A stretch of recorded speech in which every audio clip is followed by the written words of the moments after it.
You're not gambling with spare money anymore. You're gambling with next month.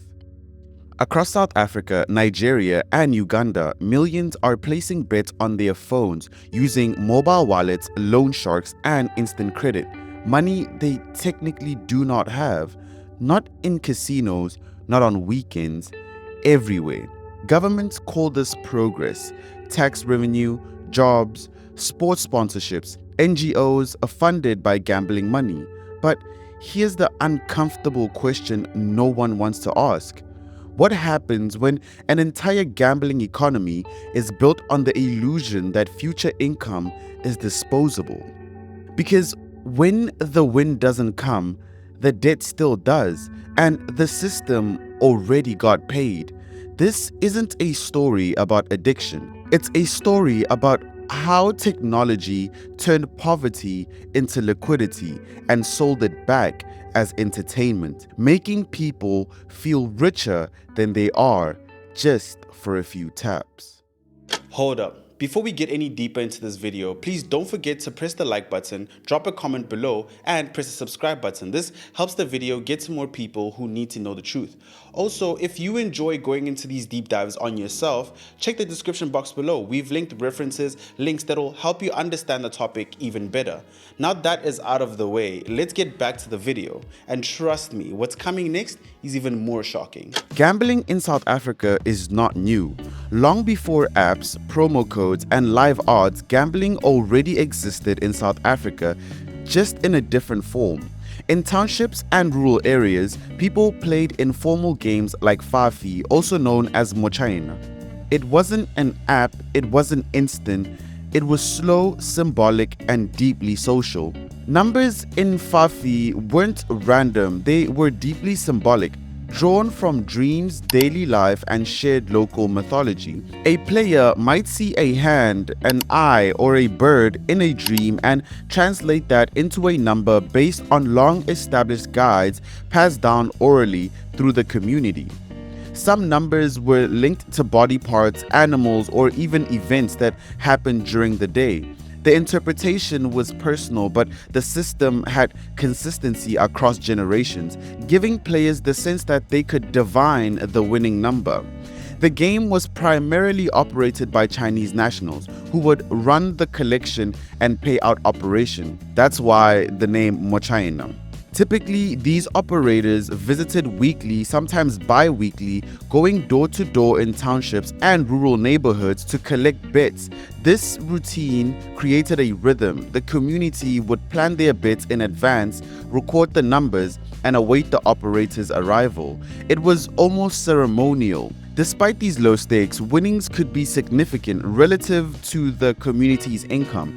A luck combination might pay out 50 to 100 rand, sometimes more for complex number patterns. The system was designed to circulate money locally. Winnings often stayed in the community, reinvested in future bets, or shared amongst neighbors. And this operation wasn't regulated, but it was trusted. People knew the Chinese operators and relied on the routine collection schedule. Despite being informal, the system was robust. It connected communities, creating suspense and hope, and gave a sense of urgency in a world where cash was tight. And at the same time, formal gambling was largely illegal. For most of South Africa's modern history, gambling was prohibited under the Gambling Act of 1965, with one major exception: horse racing. The state viewed gambling as a moral threat, something to be controlled rather than monetized. Well, that started to change in the late 1970s. Casinos began operating legally in South Africa, but only in the so-called homelands or Bantustans. Bophuthatswana, Transkei, Ciskei, and Venda. These areas were deliberately placed outside the legal framework of apartheid South Africa, which meant the central government could allow gambling without affecting the white population or breaking the moral norms imposed at home. This wasn't random, it was a strategic decision. By confining casinos to these homelands, the government created economic zones where gambling could happen legally, generating revenue for operators like Sun International, while keeping the activity contained and controlled.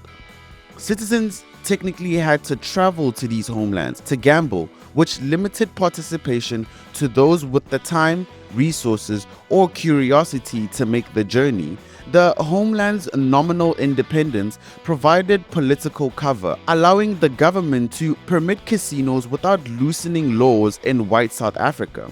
For many black South Africans, the casinos offered a rare glimpse of modern entertainment and excitement, creating a strong allure. But participation was tightly structured, both a product of geography and the segregated legal system. And the industry quickly became monopolized, with Sun International establishing multiple casinos across the homelands.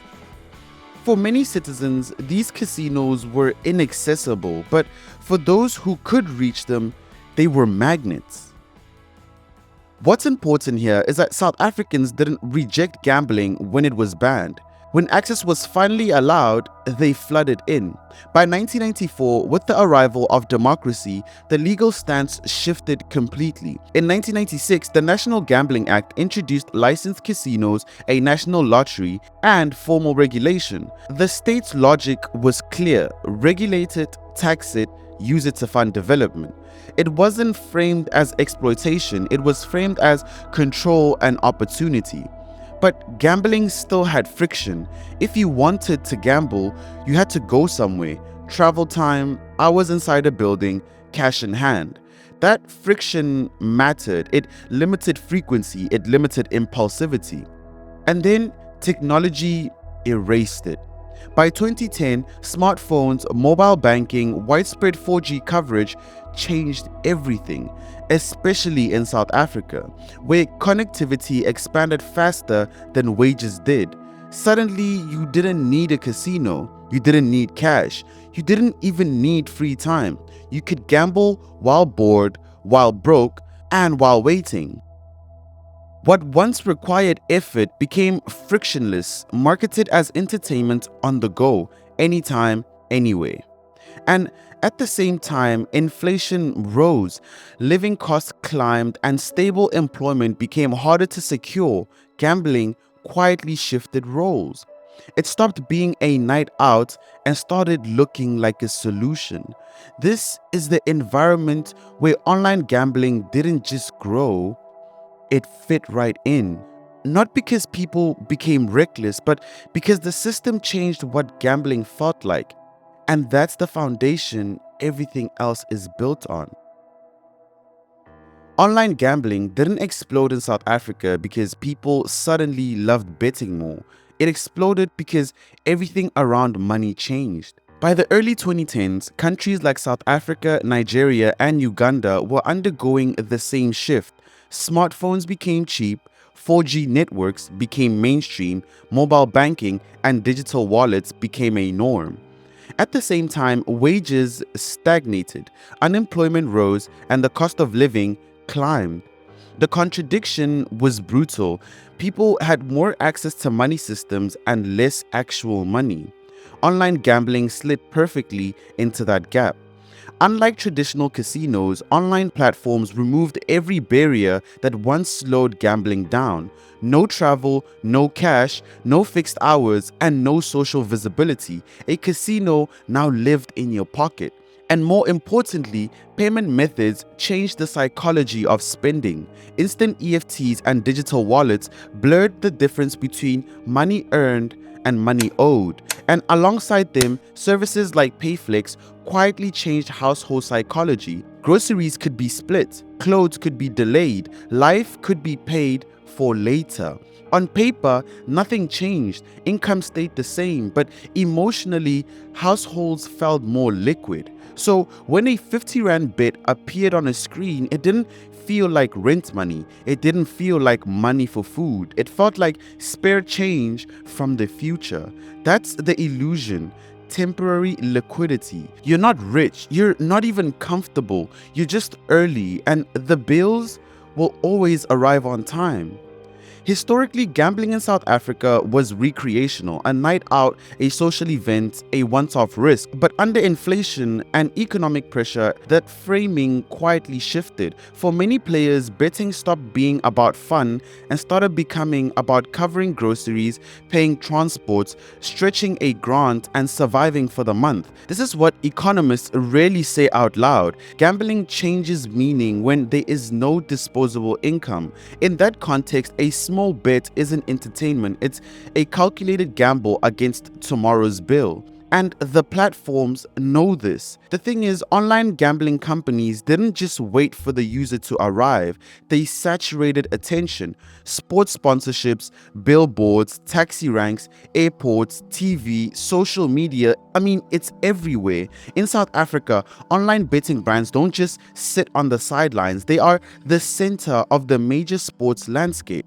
In 2024, Betway signed a 3-year title sponsorship deal with the Premier Soccer League, worth about 900 million rand, making it one of the single largest commercial investments in local sports. Beyond football, betting companies bankroll the SA20 Cricket League, fund provincial rugby partnerships, and insert their branding into stadiums, broadcasts, and merchandise. From the state's perspective, this looks like a win. Jobs created, tax collected, sports funded, and social programs are being supported. In the 2023-2024 financial year, South Africa's gambling industry paid approximately 4.8 billion rand in taxes and levies to the government, with almost half of that coming from betting activities. But this created a conflict that no regulator openly addresses.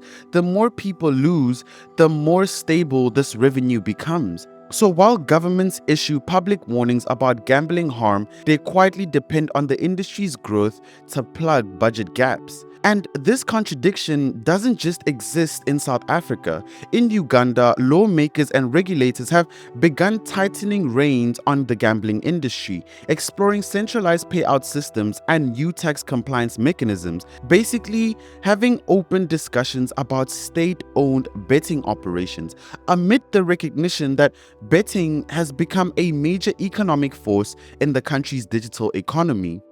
In Kenya, on the other hand, authorities imposed a 30-day nationwide ban on all betting advertisements in April 2025, citing concerns over youth exposure and gambling harm. The ban was later lifted not because the concerns disappeared, but after pressure from broadcasters, sports bodies, and betting firms warning of lost sponsorship revenue. Different responses, same dependence. And during my research into this matter, we noticed that across Africa, most major online betting platforms don't look identical by accident. They rely on the same technology providers, the same licensing pathways, the same offshore holding structures, and the same advertising psychology. From the outside, the industry behaves like a monopoly, even when ownership can't be conclusively proven, because many of these betting companies aren't truly local at all. They're registered in jurisdictions like Malta, Curacao, or the British Virgin Islands, where ownership disclosure is minimal and nominee directors are legal. On paper, they look like separate competitors. In reality, they are often layers of holding companies stacked across borders, licensing in one country, payments in another, and intellectual property somewhere else entirely. By the time the money flows out, the trail goes cold, and asking who ultimately controls the industry becomes a question the system has built to make unanswerable. Legally, they're separate, but functionally, they move as one, and they're expanding beyond Africa. For example, companies like Betway, operating under parent groups such as Supergroup, follow a clear pattern: enter the market where economic pressure is high, regulation is fragmented, and digital access is widespread. From South Africa to East Africa and even into parts of South America, the same gambling machinery appears in different uniforms. For example, in 2022, Betway secured an online gambling license to operate in Buenos Aires through a local partner, Bingo Pilar, authorized by the LOTBA, giving it access to a market of around 3 million residents, despite Argentina's ongoing economic fragmentation and high inflation. This pattern of entering markets under local licenses where economies are strained and regulation is complex makes it easier for global operators to expand where people are most vulnerable and regulation frameworks are still developing. Different logos, but the same logic. And the reason why this moment matters is because online gambling didn't grow despite economic stress, it grew because of it. And in developing economies where millions live 1 month away from crisis, betting platforms aren't just competing with casinos, they're competing with hope. And at this point, gambling isn't just a game, it's a system. And systems don't survive on winners.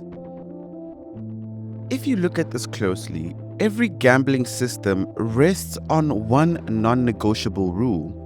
The house always wins, and not because the players are stupid, not because luck disappears, but because the math is engineered that way. On average, betting platforms take around 5% of every wager as a built-in edge. Some brands claim less. For example, Hollywood Bets advertises a house edge closer to 3%, but that number is misleading without context because the edge isn't applied once, it's applied every time you bet. And online betting encourages you to bet consistently. Let's speak about parlays. This is where online gambling separates itself from traditional casinos. A parlay lets you combine multiple bets into one. Each individual bet might look safe.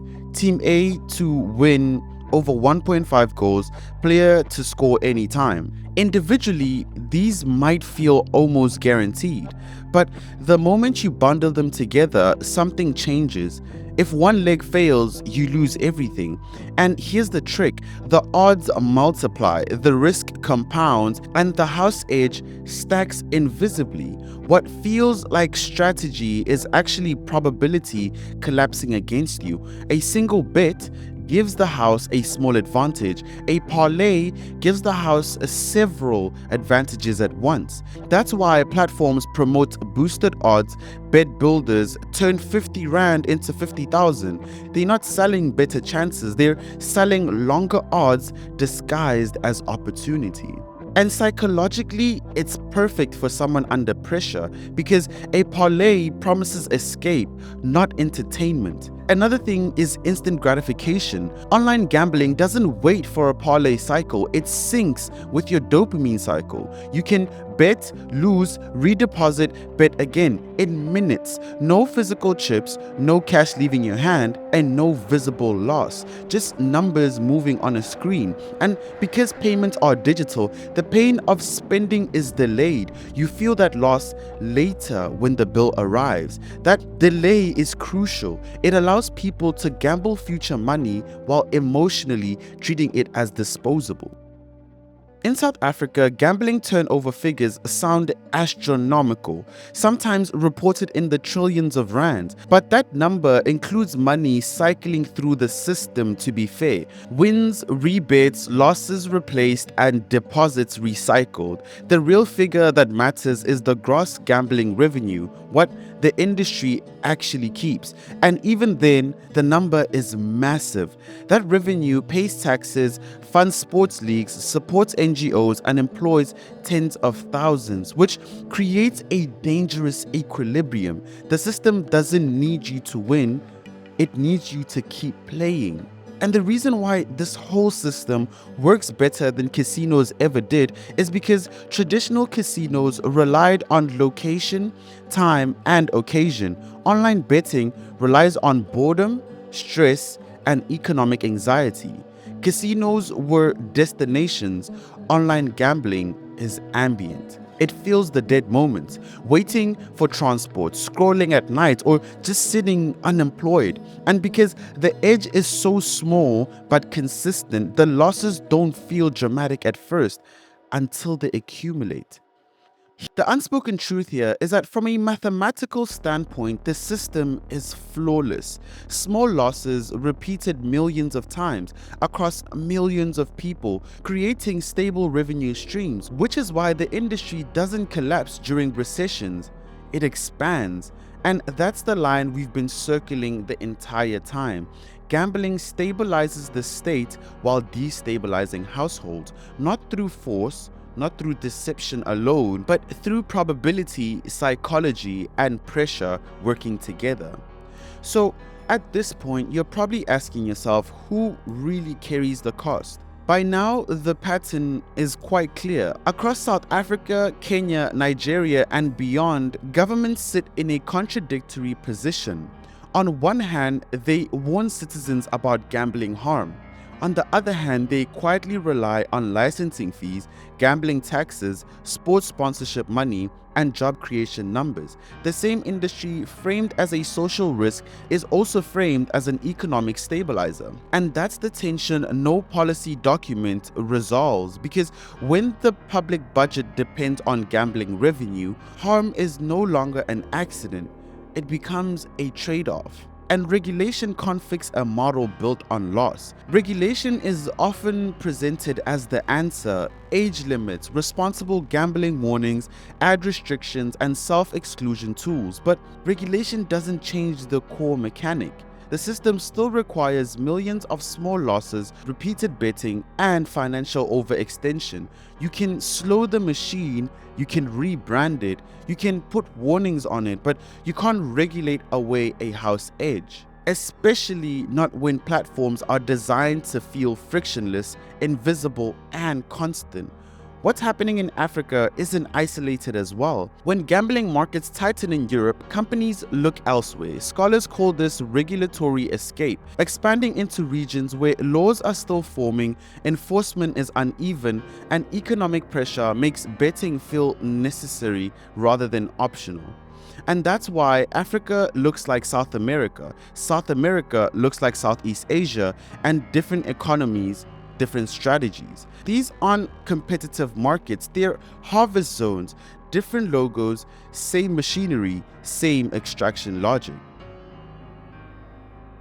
This video was never about banning gambling, and it was never about pretending people don't make choices. The real question that we need to be asking here is, what does it mean when a state balances its books using money lost by people who can least afford to lose it? When gambling funds, sports, NGOs, and public services, who is really paying for those benefits? Because someone always is. And in this system, the winners are predictable, the losers are statistical, and the damage doesn't show up in revenue reports. It shows up in households. Online gambling didn't invent poverty, it didn't invent desperation, it didn't invent inequality, but it learned how to monetize all three efficiently, legally, and at scale. And once a country starts depending on that kind of revenue, the real gambling isn't placed by the player, it's placed by the state. This is the Need to Know channel, and thank you.